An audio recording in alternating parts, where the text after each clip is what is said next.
Live from the studios of First Coast News, Jordan Wilkerson and David Benfield. This is First Coast Living.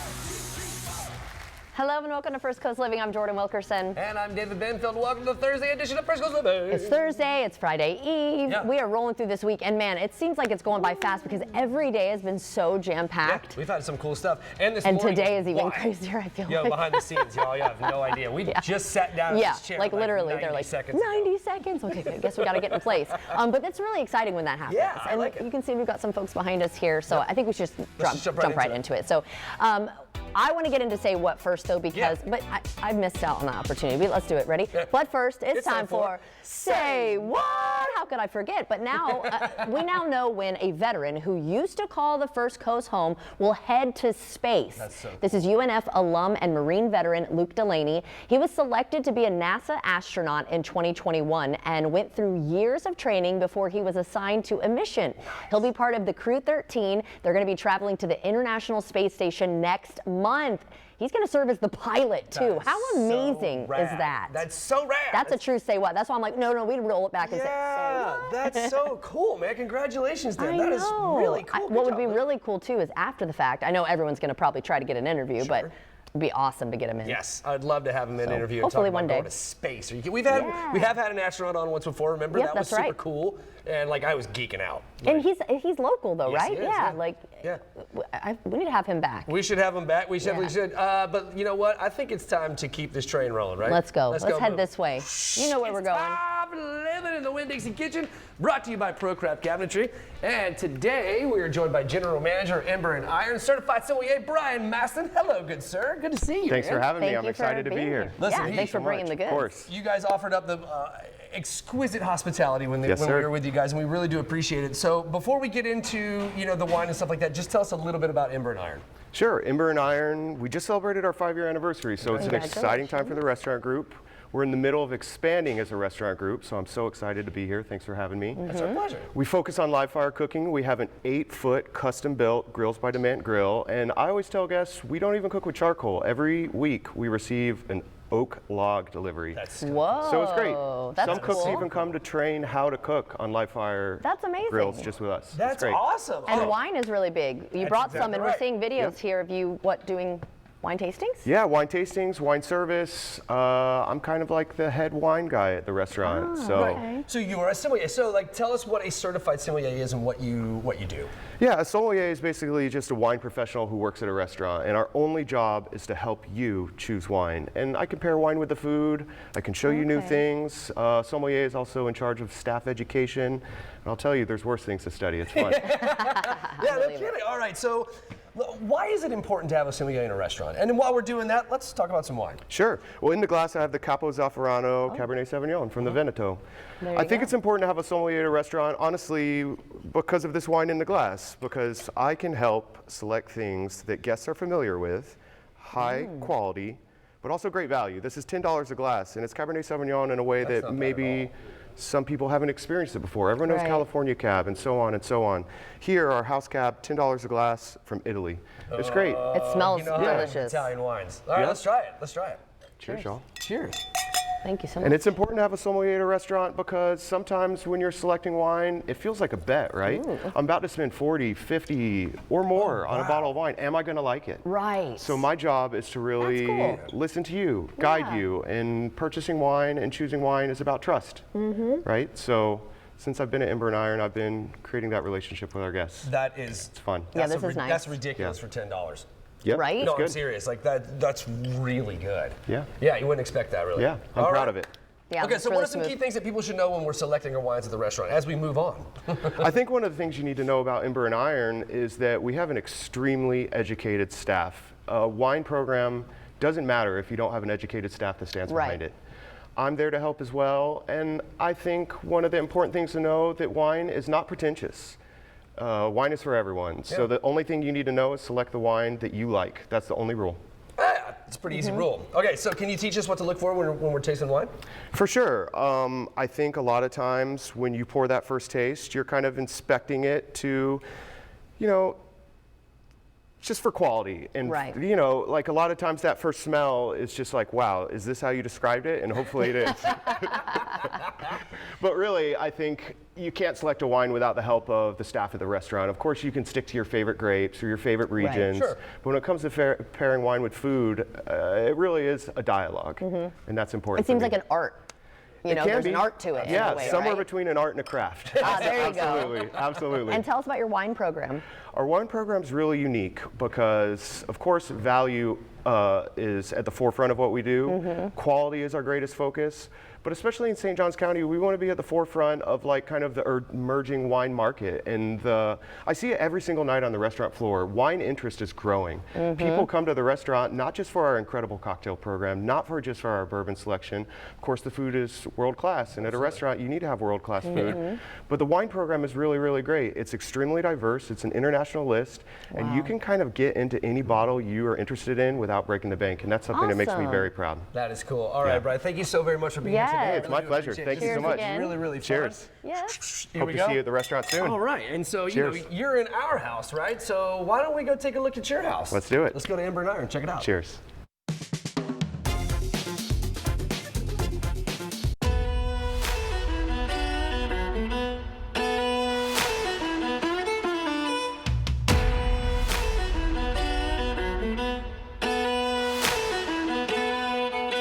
What's going on, foodies? I am so pleased to bring you to this fantastically beautiful restaurant called Ember and Iron. I'm here with the owners. I'm here with Mike and Brittany. Mike, Brittany, thank you so very much for having me. Hello. So my wife and I brought her parents, my in-laws, here to Ember and Iron a little while ago, and I've got to tell you, it's next level delicious. Thank you so very much for having me here today. It is very cool. So for the folks who have not been out here before, tell us about your restaurant. Well, we're out here in St. Johns County. We call ourselves Rustic American Fare. So it's an American food concept. We're doing everything off of live fire cooking, using oak burning wood off of our 8-foot Yep, you can see grill it. back there. It's awesome. So everything is just straight over the fire where we can do it. Some of the elements on the dishes will be done over fire, and some things will be cooked directly over the coals, but very rustic, fresh, quality-driven restaurant. Very cool. And Brittany, why this concept?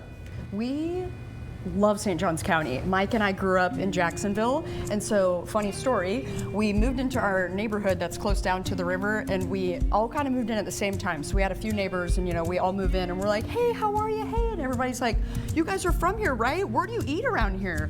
And we're like, we don't. And so at that moment, Mike and I looked at each other and we're like, what are we doing? Like, this is like, we need to be out here. And so this shopping center kind of was coming up right at that same time.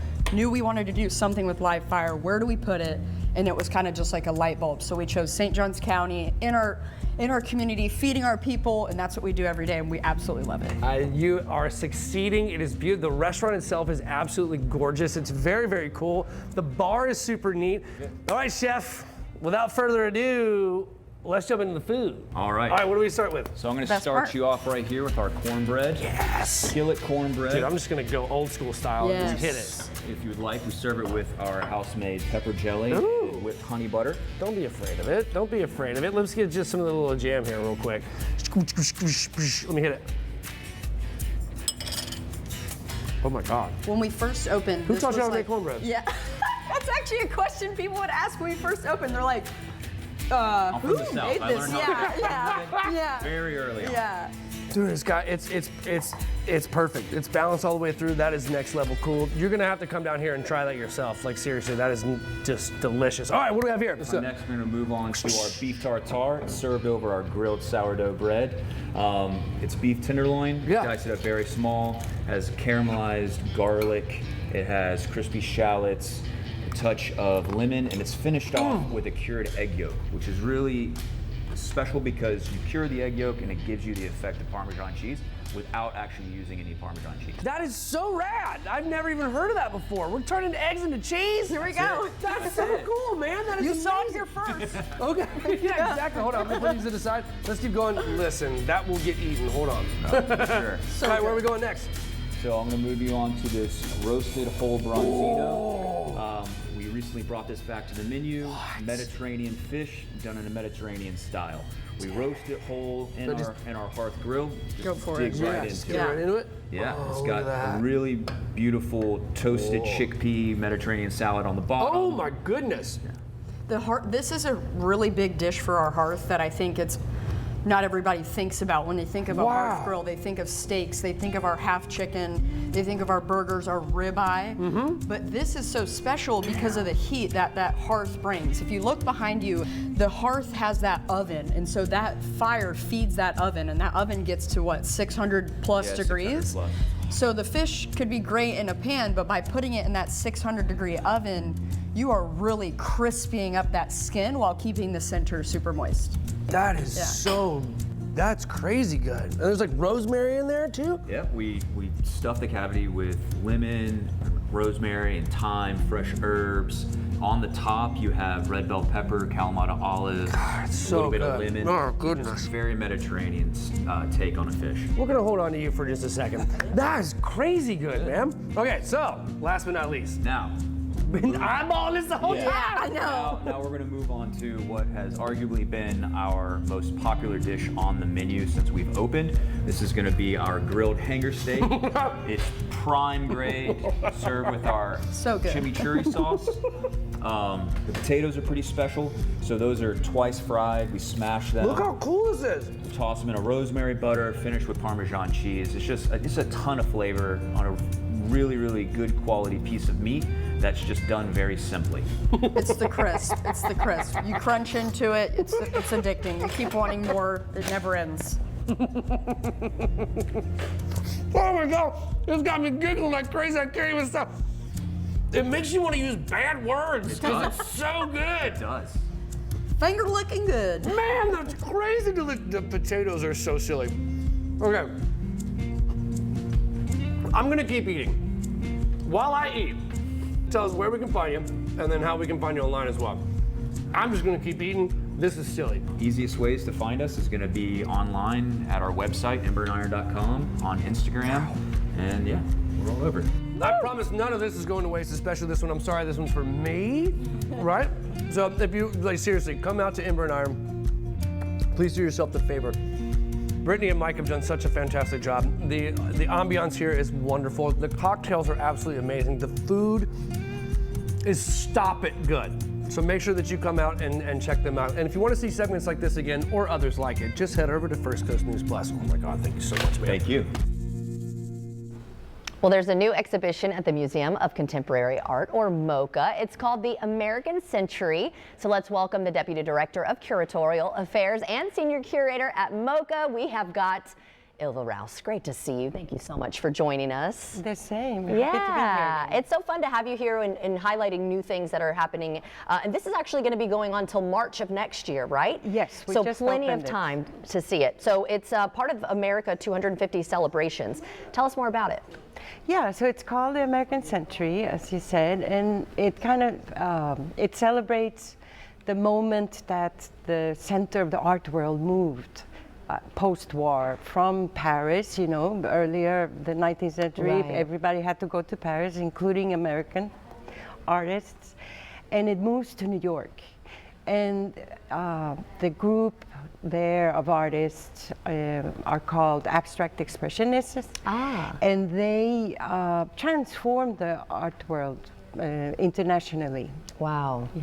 And so what artists are featured in the exhibition that our viewers might get excited about? Oh, it's a kind of the greatest 10 of the greatest works of our collection.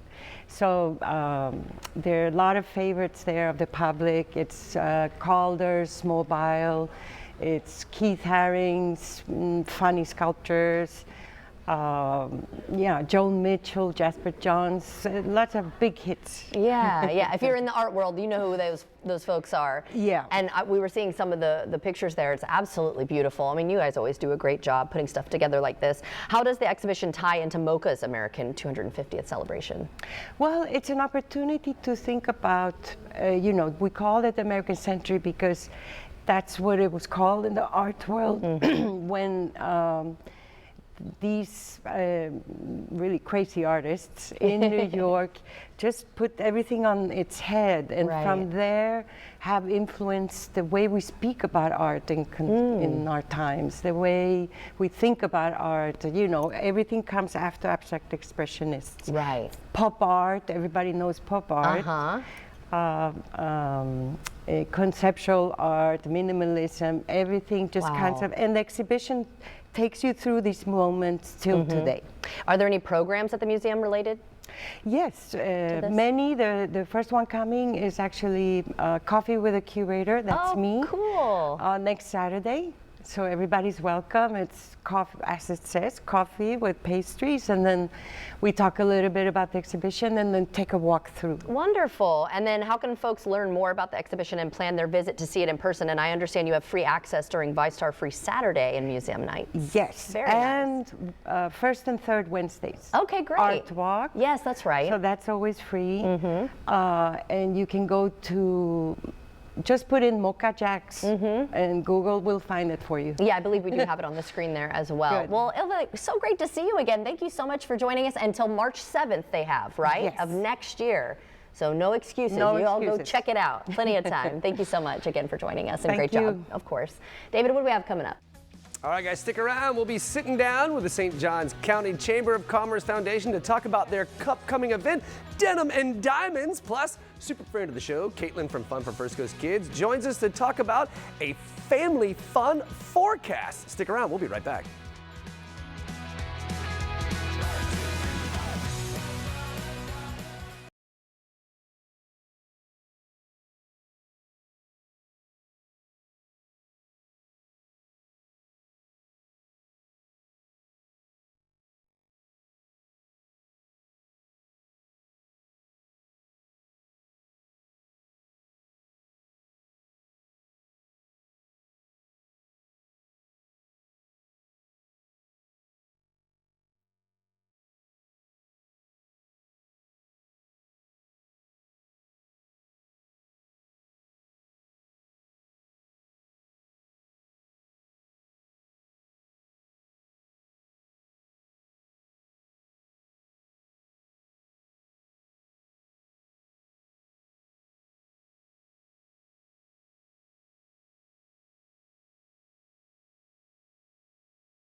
Welcome back, everybody. The St. Johns County Chamber of Commerce Foundation is hosting its annual Denim and Diamonds Gala on September 10th. Chamber CEO and President Isabel Renaud joins me now with all the details. Hello, it's good to see you. Hello, David. That bracelet's so cool. That Hey, one's we're rad. ready to rock this. Oh, old school rock and roll. I love it. Okay, so tell us about St. Johns County Chamber Foundation and how is it different from the chamber itself? Well, thank you for asking this question. So the Chamber of Commerce is really a trade association of businesses, and our role is to support businesses, to advocate for them, and to bring the businesses together. Oh, cool. The foundation is a 501c3 nonprofit organization, charitable organization that takes the scope of the work of the chamber beyond the membership, where we focus on growth with leadership opportunity, workforce education, and economic development growth. You're helping change the world. I love that. That's very cool. Okay, so what is Denim and Diamonds Gala, and why does the St. Johns County Chamber Foundation put it on annually? All right, so our Denim and Diamond Gala is our annual fundraiser for the Chamber. Our main goal is to raise funds for our Leadership St. John's program. This is a program open to emerging leaders and current leaders in the community. But for it to be accessible for small businesses, we need to have scholarship available for them, and we put this gala together in order for this to raise the money. happen. That's awesome. Okay, so what can guests expect the night of? Like food, are there auction items? Like what kind of entertainment are we talking about? It's going to be a lot of fun. We're going to have Mojo St. Augustine providing the food. It's going to be at Ancient City State Farm. If you haven't been, it's a great barn location near International Golf Parkway. And what you're going to experience is you're going to create your own hat. What? When you Cool. get there, yes, we have High Crown Hot Bar who is coming and providing those hats, but you can customize it the way you want when you get there. And the phones, some of the phones are going to come back to the foundation. So, and you can choose different model. This one is vegan, this one is leather, and yeah, let's do this. Let's have some fun right here. Look at that. Yeah. Look at that. Ready? Dang. Yeah, I think Are you you wear it ready better. for I think it? you wear it better than I do. So you better come. Okay, so why is attainable workforce housing such an important issue for the St. Johns County right now? So the foundation is also focusing on workforce education, and without workforce in our community, we need also to address workforce housing. Workforce housing has become more of an issue in St. Johns County post-COVID-19 with the influx of people coming in, which raised the price of housing, which makes it more difficult for our teachers, firefighters, nurses, and people working in the manufacturing industry to find a location to live. And we want to have our residents be able to have a place to live. If they work here, we want them to be also able to live there. It helps everybody. It lowers traffic also as well. So that's one of the reasons. It's a win-win for everybody. I mean, like honestly, who really wants to commute like forever to get to work every day? That's right. That's right. Okay, so how can people get tickets, and is there still time for businesses to sponsor? That's right. There is still time for businesses to sponsor. It's on September 10, 5:30 to 8, and to be able to get the tickets, it's open to anybody. You don't have to be a chamber member. Go to SJC, that stands for St. Johns County, sjcchamber.com, and you go there, you'll see Denim and Diamond or Foundation, and you'll find the information. That is awesome. Thank you so very much. I really do appreciate it. I have a feeling it's going to be an amazing event. It will be. Best of luck. All right. Jordan, what you got? Well, y'all need to take a picture. You look great. You see what I got over here? Well, I've got Josie Taylor and Lauren Cashman with Eddie, and they're from the St. Augustine Alligator Farm and Zoological Park. So here to tell us about Croc School. I didn't even know that was a thing. How cool is that? Welcome. Yeah, thank you. So what is Croc School and what inspired it? Croc School is short for Crocodilian Biology Management. It's a professional development course that we offer with the St. Augustine Alligator Farm, but was first thought of by the Crocodilian Advisory Group with the Association of Zoos and Aquariums. Okay. And the whole idea behind it is how can we teach zoo and aquarium professionals, wildlife biologists, conservationists, how to work with all of these amazing different types of crocodilians. So cute. Okay, and this will also equip students for crocodilian conservation, right? We really want to get that out there, that importance. Yeah, so working in zoos, part of what we do is conservation work to help educate the public and even the species themselves. So breeding them, trying to protect their areas, stuff like that. So students are just gaining this vast knowledge of anything and everything crocodilian-wise. working in zoos and out in their areas. Right, that's cool. And so is anyone who's interested in pursuing or learning about herpetology, can they take this course? Is it for everyone? They can. So you have to be 21 and older, Okay. and there is an application process. The course itself is designed for that professional development aspect I for see. zoo and aquarium conservation professionals. I see. So there Okay. is the possibility of that wait list with your application, but anybody who has an interest has the ability to apply. That's awesome. And what do you hope students ultimately take away from this course? A little bit of everything. I mean, the course covers everything you can think about. So not only the care of these animals, it's the veterinary side, it's breeding them. So we just want them to walk away, be inspired, and have that kind of gung-ho to go do something Right. and make something great with their careers. I think that's amazing. Can you tell us a little bit about Eddie real quick? Yeah, so Eddie here is a juvenile American alligator, an amazing species that you're going to find right here in the state of Florida. They're incredibly intelligent. They're ecosystem engineers. You know, part of our swamplands, they wouldn't really look the way they do without our American alligators. Yeah, and so what do you hope, I mean, this is an alligator and we're talking about Croc school, but what do you hope folks learn about crocodiles, I should say, in terms of things they might not know? They're really intelligent animals. Are they really? Yes, they're very, very smart. There's so much that we still need to know about them, and all the species are very different. So it's about kind of learning how they all differ from each other and those little nuances, but overall just the importance of protecting them and saving them. Now David wants to come over. I'm interested too. Are we allowed to touch Eddie? You can. Wow, that is so cool. So this is going to be all bone up here where the Really? side is nice and soft and squishy. So that top you're feeling, those are osteoderms. Those are built in pieces of bone to their skin. It kind of acts like a solar panel for them, but also protection against any predators. I know. Look at the little armpits she's holding, the little arms coming out. What a baby. Kind of the best, sir. Yeah. And so when I look at Eddie, I think, oh, it's a baby. And you're like, he's about 4 years old, actually. Wow. Yeah, they take a little bit to grow. You know, they're going to live the same length as people, and at 50, 80 plus years, depends on the individual.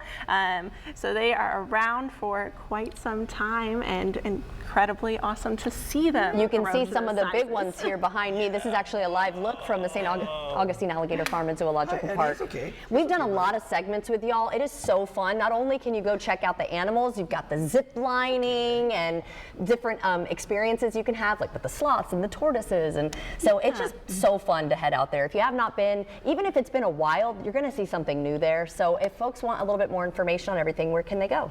They can head on over to alligatorfarm.com and they'll be able to see all the information for Croc School. They can see information for those other animal encounters. They can even check out our conservation page to learn more of what we do at the Alligator Farm. I love it. Well, thank you so much. Don't go too far. I would like to get a photo before you go, but I want to let everybody know that this Sunday, August 23rd, you can join the Ukrainian Festival in Jacksonville under the Fuller Warren Bridge. It happens once a year in the city, so check this out for the details. I can't believe it's already here, the Ukrainian Festival in Jacksonville. We're so excited. So I'm here with Natalia, Tatiana, and Victoria. Good to see you, all of you again. Hi, it's so nice. So Natalia, tell us about the Ukrainian Festival. Yes, so you know, August traditionally the month for Ukrainian festivals, not just in the United States but all over the world. Oh, I didn't know and that. we are so excited that we can bring Ukrainian culture, a piece of Ukrainian culture, to Jacksonville. So our organization already second year in a row makes the festival on this big location that we all love. That's Riverside Arts Market. So this year it's going to be on August 23rd at RAM. So you can come and enjoy the Ukrainian culture and just enjoy the festival. And I'm sorry I didn't get to come last year, but I saw some of the footage and it looked like such a good time. Great. So tell us what we can expect this year. We're so excited. This year we're going to have an amazing concert program. We're going to have a DJ. We're going to have a performer from Ukraine's Got Talent. Oh, wow. Yes, lots of great. We're going to have a band, singers, dancers, and of course vendors with authentic Ukrainian food, borscht, pierogies, and you can expect amazing, tasty foods as well as other awesome merchandise and fun things to shop for. Right, a little bit of beer action there. Oh yeah, we're gonna have some beer, yeah. Yeah, so it's gonna be such a fun time, but for the whole family too. Absolutely, this is a family event. We're going to have a lot of activities for the kids, games, master classes, arts and crafts, and awesome stage activities for kids as well, so they're gonna love it. Right, no, I think it's absolutely amazing. And there's a big Ukrainian community here, which is really, really cool. All right, bring it home for us. When and where and how can we follow for more? It's going to be on Sunday, August 23rd at the Riverside's Arts Market, located at 715 Riverside Avenue. Yes, right under the Fuller Warren Bridge. And you can follow us on Instagram at UkraineFestJax and visit our website, www.ukrainefestjax.com. Awesome. Well, thank you, ladies, so much for letting me be here with you today. I know that it's going to be a great success. And I'm so happy for you that this is the second year under the Fuller Warren Bridge here at Riverside Arts Market. So thanks again, ladies. Thank you. Of course. We'll see you on the 23rd. We look forward to seeing everybody at the festival. Yes, this is for everybody. And if you'd like to see this interview again, everyone, just head to First Coast News Plus.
Live from the studios of First Coast News, Jordan Wilkerson and David Benfield. This is First Coast Living. Welcome back to First Coast Living. Caitlin from Fun for First Coast Kids joins us with a family fun forecast. Hello, good to see you. You too. Always a pleasure, dear. All right, so what's going on around town for families? So this weekend there are several free events, which is always wonderful for families and the budget. Michael's is hosting their kids club, so for all those art-loving kiddos around town, definitely check that out. Yeah. Also, Barnes & Noble is on San Jose Boulevard is hosting a super cute back-to-school story time. We used to do this when the kids were younger, and it was super fun. Get out of the house for a little bit of time. Yeah. You know, get into the AC, and it was easy and fun. Also this weekend, there's a Terry Kelly skate jam going on in Fernandina Beach. So any skateboarding enthusiasts out there, definitely go ahead and show them some support this weekend. And then a few events that aren't necessarily free, but definitely worth your time. Okay. The Florida Theater is hosting a K-pop Demon Hunters experience. What? Come on. And for all the littles out there, like my daughter would absolutely love that. Would be super excited for that going on. And then First Coast Comedy is holding their shows on Friday and Saturday night, and we actually met them here in, on the show in the green room a few months back, and we ended up talking to them, going to a show, and it was so much fun. They have clean comedy, so it's great for the whole family, and it was a super fun experience, so definitely check those out. They are great folks. I always love having them on the show. Yeah, okay, so speaking of events, are there any coming up that we should mark our calendars? Yes, so Monster Jam is coming back to Jackson. Monster Trucks. We go every year. My son is 11. He still loves it. But I'm 45 and I still love it. So, and last year, we had never done this before, but last year we did, like, they have a lot of different experiences that you can do ahead of the show, where you can actually go and like stand next to the truck itself and see just how massive they are and take pictures and talk to the drivers. So definitely check that out. There's lots more information about that on our website, but that's coming over Labor Day weekend on the 5th and 6th of September. Also in September, the Jacksonville Public Library is hosting their annual Book Fest. It's going to be held at the main library here in downtown Jacksonville. And if you haven't been to that location, you gotta see it. I was astounded when I went.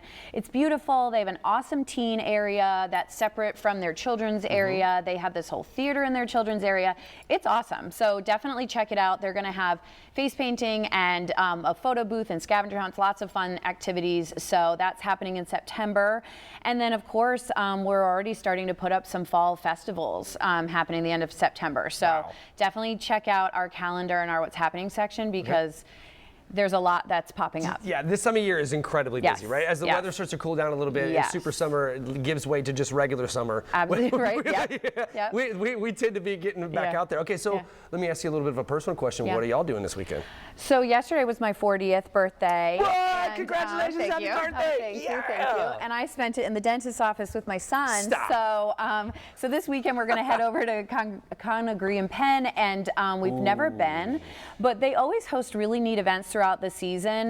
They have lots of different, like you can go and pick berries. Right now I think their grapes you're able to go and pick them. And so we're going to check it out. They have this new area outside where you can have dinner and check out the animals. So we're going to go and do that. And then Sunday is the Ukraine Fest here in Jacksonville. So we're going to check that out on that'll Sunday. Be really cool. That should be very, very fun. Okay, so where do we go to keep up with all this great stuff? Yes, so all of our events can be found on our calendar or in the What's Happening section of our website at the number 4 firstcoastkids.com. Right on, Caitlin. Thank you so very much. Thanks. I am always so impressed that she didn't even have any notes, guys. That was amazing. All right, guys, stick around. We've got so much more after the break.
And welcome back. Now, I am here with friend of the show, Rona Brindley of the Bookmark in Neptune Beach. She's back because she is celebrating its 36th birthday this weekend. She also brought a few books to share. Thank you so much for joining us, and congratulations. Thank you. 36 years. Look how adorable. It is such a cute shop, too.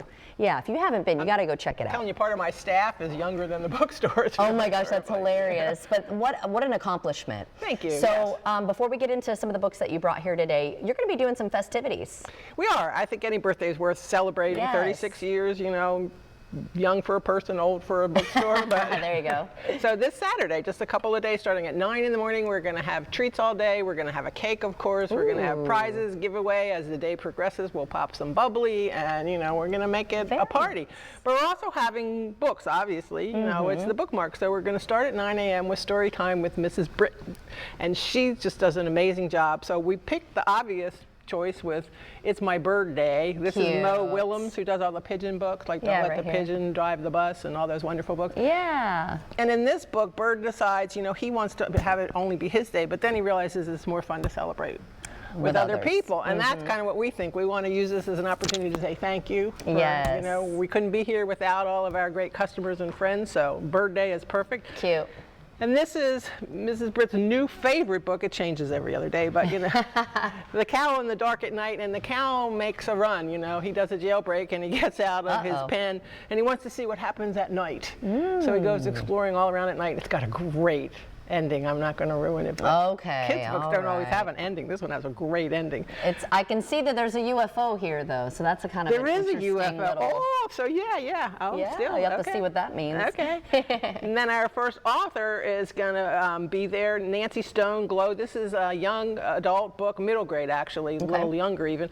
And it's about two kids. They're the only ones who can see this stork that glows in the dark. Ooh. And it's being threatened by a hurricane. So their job is to try and save this glowing stork from this hurricane. So it has lots more to the story with family relationships and friendships, but it's a great middle grade book, and so that'll be fun. And then later in the day we have Kathy Stark, and she's an artist and also has this book about the national parks and the wilderness in Northeast Florida. So she's going to come sign her book and also bring her posters of her art. Oh, cool. And this is a piece as well of her art here? Yes, this shows you, this shows, you know, what her art looks like, but she also does these really nostalgic national park posters. And actually, my daughter who's moved away says, "Oh, I want one of those." So, I could see that being like a collector's piece, you know, collect all of her pieces. Right. So she'll have her art and her book, and then we'll pop the Prosecco. And, hey, sounds good to me. So and then what do you have over here? These are just some great books. I can't resist bringing books that I've loved to read. The first one is The Amateur by Chris Bajalian. He's the guy who did Midwives and Flight Attendant, who was a movie. This is a little different. This is a young woman. She's 18. She's an amazing golfer, but she's out taking a practice swing and she smashes the ball into the net. And it goes through and it kills a caddy on the other side. Oh no, wow. So it's a great mystery, and what are the ramifications of that? She hits the ball hard. Yeah, because it's an accident at that point, right? Or at least we Well, you'll have to find out. Yes, and this is his 25th book, so that's pretty cool. Oh my gosh. And then what do we have here? Ruth Ozeki, these are, the typing lady, these are short stories. I love short stories. I mean, you know, I think it's amazing what they can do in 20 That means pages. there's a bunch of them in There's here? 11 short stories, and she has this amazing attention to detail. There's one that caught my attention, obviously, is the one about anthropologists, because that's my first training as an anthropologist. And these two kids whose fathers work in a museum, and they see these guys go up the steps to their father's office, and they're in suits and ties, and they go, "Those are not anthropologists." Right. More like the Men in Black or something. They were like the Men in Black. They were from the government. I had to laugh because one time for a meeting, I had to find a guy in the Atlanta airport, and I had no idea what he looked like, but I knew him immediately. Based on the weight. Isn't that funny? And he's like, "How'd you know him?" Just a guess. Kind of give off that air, right? You give off that vibe, with the bolo tie and the silver buckle. That's hilarious. Right, so. And you know what? Because we've talked before that I'm not a huge reader in terms of like, it's hard, it takes a while for me, right? So short stories might be good for me, just like small chunks. Yes. Maybe that's what I need. Yeah, because you can get some time with them, and you do get involved and with I feel the characters, accomplished. and you can, you get that little gold star. And yes, you get 11 of them for one book. See, I like that. All right, well, tell everyone where you're located if they want to come party with you. 221st Street, Neptune Beach, at the corner of 1st and Orange, and please do come. We're going to open early at 9 for story time, and then party all day with great books and great authors and good friends. And thank you very much for your support. Well, thank you for being here, and congratulations once again. Happy birthday. Happy birthday. All right, David, what else do we have coming up? All right, guys, still to come, we'll be joined by the good folks of Orange Park Community Theater to talk about their upcoming show, Dear Evan Hansen. Stick around, we'll be right back.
Welcome back to First Coast Living. Orange Park Community Theater presents Dear Evan Hansen, the musical. So let's welcome theater president Izzy Haig and Gavin Alexander, who's directing and playing the role of Evan Hansen.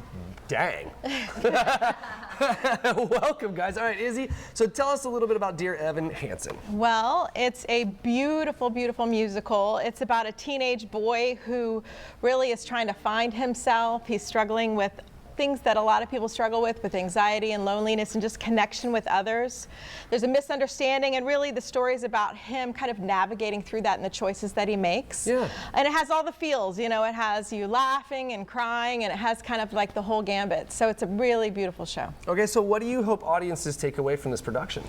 I think the big thing is empathy. Really, we don't know what other people are kind of struggling with through life. Absolutely. So the important thing is that to reach out, make connection with other people, with friends, with family, and then take care of yourself and take care of your body and your mind. Absolutely. You take care of yourself and then helps take care of others, right? Yes, all right, absolutely. All right, Gavin, when you first round out your cast, or as Evan, right, what was your immediate reaction? Like you're starring in the show, but you're also directing it. It's crazy. I was honestly shocked, almost to the point where I just didn't believe it. Right. I got the call and I was like, you're lying to me. But it's obviously such a great honor to play such an amazing role. So let me ask you, so what's your most challenging part of taking on the role? Definitely trying to find the balance of trying to explain why Evan makes all these choices that he makes, but also not trying to justify them necessarily, but kind of just, I want the audience to understand more than anything. Yeah, well, okay, let's kind of switch gears a little bit. Talk to me about the directing side of it, right? So how has that been? I mean, you know, it's about how you would expect. It's quite difficult. We work really well together. Yeah, so it's very much a team effort. Oh, good, very cool. All right, and so you were talking about the emotional weight, right, of playing Evan. So how do you balance that? The cast honestly helps me a whole lot because it's very upsetting and it's a deep show. So you go and you're crying on the stage and you're putting your whole self out there. You have your cast members and stuff like that, and they have such great words of like helping me through it and like helping me know that like I'm not Evan. I don't have to go home and carry all that weight with me. Exactly, yeah. But theater is kind of tough like that. Like acting, like folks they don't really maybe put enough respect on that kind of stuff. So like I played a role for what was it? It was Mark Twain, not Mark Twain. It was Romulus Linney's Holy Ghost. And Coleman Shedman was really, really aggressive, and he was really, really not a nice person. And it was crazy to get into that headspace, and then every night have to come out of that. Shift gears. Yeah, and go back to being David. Right. Like, how do you do that? Like I said before, I think it is mainly the cast. They really help me. Like, whether it's just saying all these nice words to me, or even just a pat on the back after a really tough scene. That really helps me. The group really becomes a family. Absolutely. I mean, they are my family at this point. Yeah, that's fantastic. That's a beautiful thing to hear. All right, Izzy, so tell us about the season. Oh, so Evan Hansen's really the start of a great season. So then we are going into Calendar Girls, Something Rotten, The Odd Couple, remember from the movie? And then Addams Family is wrapping it up. And you can get the whole season. I mean, tickets for this are $30 and we have discounts, but tickets for the whole season are under $100. So that's fantastic. That's amazing. Yeah, come check it out. That's a great deal. Okay, so if we want to buy tickets or season pass, or season tickets, I should say, not passes, where do we go? opct.info, Orange Park Community Theater. Right on. Thank you so very much. The two of you, I really do appreciate it. Break all the legs. Thank you. All right, guys, stick around. We'll be right back.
All right, man. Cheers. What a show. That was a fun show. I really dig it whenever we have like 9 million interviews in a show. I mean, we were go, go, go. Needed the roller skates. I think we only had, what, one pre-recorded?